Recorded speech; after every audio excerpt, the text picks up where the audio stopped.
मेरे पास कोई सॉफ्टवेयर की डिग्री नहीं थी, कोई कंप्यूटर साइंस की डिग्री नहीं थी, ना ही मेरे पास कोई एक्सपीरियंस था और ना ही किसी का रेफरेंस।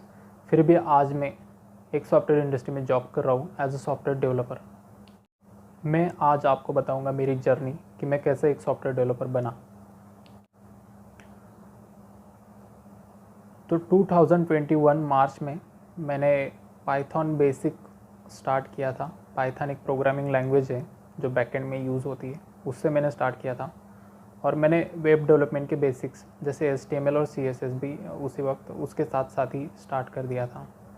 अराउंड 2 मंथ्स में मैंने सारी चीज़ें कंप्लीट कर दी थी। HTML और CSS, तो CSS मुझे ज़्यादा नहीं आती थी, इसलिए मैं बूटस्ट्रैप करके एक फ्रेमवर्क आता है, लाइब्रेरी है CSS की, ऐसे कह सकते हो आप, वो लर्न किया था।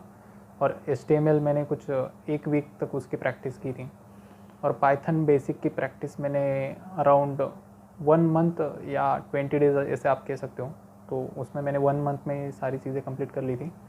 और उसके बाद मैंने फ्लास्क करके एक फ्रेमवर्क, वेब डेवलपमेंट फ्रेमवर्क होता है पाइथन का, तो उसको मैंने स्टार्ट किया था। उसमें मुझे थोड़ा ज़्यादा वक्त लगा था प्रैक्टिस करके करते समय। मैं सबसे पहले मैं थैंक्स कहना चाहूँगा कोड विथ हैरी को, क्योंकि मैंने जो ज़्यादातर स्किल्स सीखी है, वेब डेवलपमेंट का हो या बैकएंड का हो, जो भी, वो मैंने उन्हीं के चैनल से सीखी है। और उन्हीं के गाइडेड ट्यूटोरियल फॉलो करके मैंने कुछ प्रोजेक्ट्स भी बनाए थे। तो thank you so much code with Harry. आप भी ज़रूर उनका चैनल चेकआउट करना अगर आपको सॉफ्टवेयर के रिलेटेड कोई स्किल सीखनी हो, तो वो मैं रिकमेंड करूँगा आपको कि वो बेस्ट चैनल है यूट्यूब पे सीखने के लिए। मैंने तो वही से सीखा था जो भी। तो अराउंड 1 मंथ मैंने बेसिक पे फोकस किया था, पाइथन बेसिक्स पे और वेब डेवलपमेंट के बेसिक्स पे। मुझे जावास्क्रिप्ट नहीं आती थी स्टार्टिंग में मतलब जब तक जॉब नहीं मिला, जॉब मिलने तक मुझे जावास्क्रिप्ट आती ही नहीं थी। मैंने ट्राई नहीं किया था जावास्क्रिप्ट का कुछ भी। 1 मंथ के बाद मैंने फ्लास्क वेब डेवलपमेंट फ्रेमवर्क का स्टार्ट किया था लर्न करना, उन्हीं के वीडियोस देख के, कोड विथ हैरी की। और उन्होंने एक गाइडेड ट्यूटोरियल की तरह दिया था, एक प्रोजेक्ट उन्होंने बनाया था फ्लास्क पे, टू डू ऐप करके। तो वो मैंने उनके साथ साथ उनका ही वीडियो फॉलो करके बनाया था। और मैंने उसके साथ साथ गिटहब सीखा था, गिटहब, लिनक्स, ये चीज़ें मैंने सीखी थी। वो फ्लास्क का प्रोजेक्ट होने के बाद, Python basics web development complete करने के बाद, मैंने जॉब्स के लिए अप्लाई करना ट्राई कर दिया था। अराउंड 2 to 3 मंथ्स के आफ्टर मेरा जब एक बेसिक आइडिया मुझे आ गई थी कि कैसे पाइथन कैसे वर्क करता है, वेब डेवलपमेंट कैसे वर्क करता है, तो मैंने अप्लाई करना स्टार्ट कर दिया था। बट कोई भी रिस्पॉन्स नहीं आ रहा था, कहीं से भी किसी का भी रिप्लाई नहीं आता था। मैंने मेरा जो एजुकेशन है ना, वो डिप्लोमा पेट्रोकेमिकल इंजीनियरिंग में मैंने डिप्लोमा किया है। और केमिकल इंडस्ट्री में ही मैंने अराउंड 1.5 ईयर तक जॉब भी किया था। बट मुझे वो छोड़ना पड़ा था, मेरे कुछ जो केमिकल इंडस्ट्री का एनवायरनमेंट था वो मुझे सूट नहीं हो रहा था। तो 2017 में मेरा जॉब छूटा था, सितंबर 2017 में। और जो सॉफ्टवेयर इंडस्ट्री में मुझे जॉब लगा था वो जनवरी 2022 में मिला था। तो आप देख सकते हो बहुत लंबा गैप था। और जो सॉफ्टवेयर की मैंने स्टडी की थी, सॉफ्टवेयर वेब डेवलपमेंट का आप कह सकते हो, तो अराउंड 8 से लेकर 9 मंथ तक मैंने ट्राई किया था। मार्च में मैंने ट्राई किया था और दिसंबर एंडिंग या जनवरी स्टार्टिंग में ही मुझे जॉब मिल गया था। तो जब मैं पाइथन बेसिक्स हो गए मेरे, वेब डेवलपमेंट कंप्लीट हो गया बेसिक्स, तो मैंने अप्लाई करना स्टार्ट कर दिया था, पर कोई भी मुझे रिस्पांस नहीं आ रहा था। मैंने एक बेसिक रिज्यूम बनाया था और मैं लिंक्डइन और naukri.com पर ही ज़्यादातर अप्लाई कर रहा था, बट किसी का भी कोई भी रिस्पांस मुझे नहीं आ रहा था। तो मेरा एक दोस्त है जो सॉफ्टवेयर इंडस्ट्री में जॉब करता है, मैंने उससे थोड़ी हेल्प मांगी कि अगर कहीं पे कोई रेफरेंस मिल जाएगा। तो उसने तो बोला रेफरेंस वगैरह, तो उस पर उसका रिस्पांस नहीं आया। बट उसने मुझे बताया कि तुम जो भी तुम्हें आता है उसके ऊपर कुछ डेमो वर्क बनाओ, डेमो प्रोजेक्ट्स बनाओ, उनको गिटहब पे ऐड करो और उसको अपनी प्रोफाइल में ऐड करो, रिज्यूम में कहो या अपनी प्रोफाइल में उसको शोकेस करो कि तुमने कुछ वर्क किया है ऑलरेडी। तो मैंने जो मेरा टू डू ऐप बनाया था उसको मैंने हेरोकू पे डिप्लॉय किया था। हेरोकू की एक फ्री सर्विस थी तभी, क्लाउड सर्विस थी, वो फ्री थी। तो मैंने उस पर मेरा एक फ्लास्क का टू डू ऐप का प्रोजेक्ट डिप्लॉय किया। मैंने मेरे गिटहब की अच्छी प्रोफाइल बनाई थी तभी। कुछ रेपोज, जो भी मेरा वर्क था वो सारा मैंने गिटहब पे ऐड किया था, और हेरोकू पे डिप्लॉय टू डू ऐप का प्रोजेक्ट और गिटहब की प्रोफाइल का लिंक मैंने मेरे रिज्यूम में डाल दिया। उसी के साथ मैंने एक बेसिक सा मेरा पोर्टफोलियो वेबसाइट बनाया था, जो बिल्कुल ही बेसिक था, उसमें ज़्यादा कुछ नहीं था। मैंने क्या क्या स्किल मुझे आते थे वो लिस्ट किए थे, और गिटहब की और ये जो हेरोकू पे डिप्लॉय मेरे प्रोजेक्ट थे उनकी लिंक मैंने उस पोर्टफोलियो पे डाली थी, और वो भी हेरोकू पर ही डिप्लॉय था, फ्री वेब सर्विस पे। और इन सब चीज़ों की लिंक मैंने उठा के मेरे रिज्यूम में डाल दी थी। उसके साथ साथ मैंने ट्राई किया था अप्लाई करना ऑन इंटर्नशाला। इंटर्नशाला एक वेब प्लेटफॉर्म है जॉब्स के लिए, वो ज़्यादातर इंटर्नशिप उसके ऊपर होती है और फ्रेशर्स के लिए जॉब होते हैं, तो उस पर मैंने स्टार्ट किया था। एंड वंडर, इन सब के बाद ऐसे रिज्यूम मैंने बनाया और अपनी जॉब एप्लीकेशन की स्ट्रेटजी बदली और मुझे रिप्लाई आने शुरू हो गई।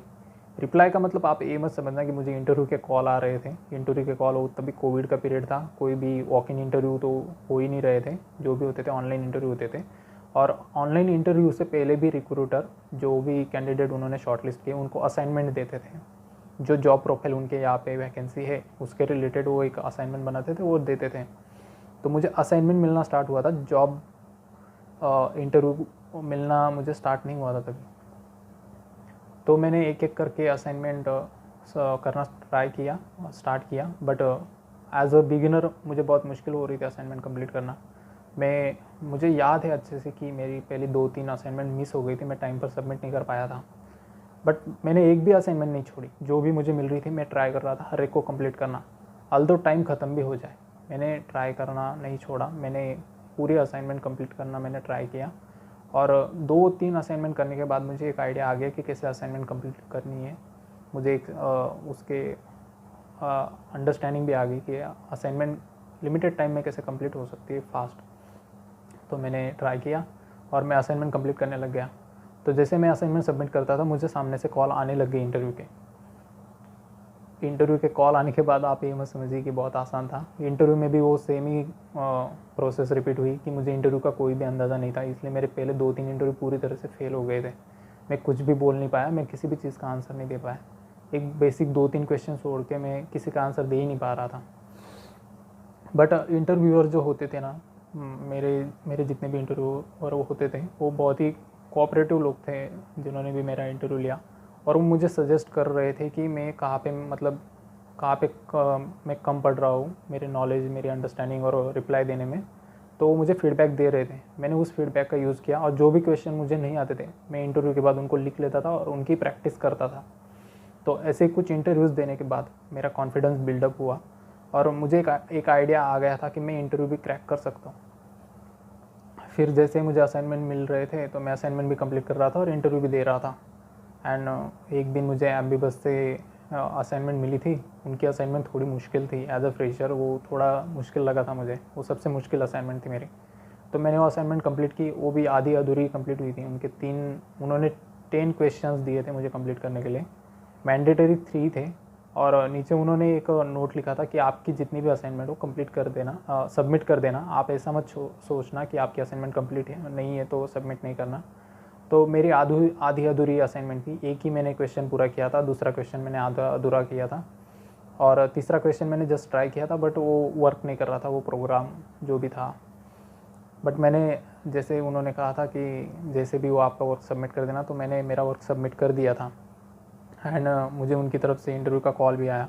तो इंटरव्यू ऑलरेडी मैंने जो आपको कहा कि जो भी इंटरव्यू तब जो इंटरव्यू लिए जा रहे थे, तो इंटरव्यूअर भी जो होता था वो इंटरनेट पे जाता था और वहीं से फ्रेशर को जो क्वेश्चन पूछे जाते हैं ना, वहीं से वो उठाता था, और सब रिपीटेड ही क्वेश्चन होते थे। मैंने जितने भी इंटरव्यू दिए ना, तो 80% जो इंटरव्यू होता था फ्रेशर पाइथन डेवलपर का, तो रिपीटेड ही क्वेश्चंस होते थे।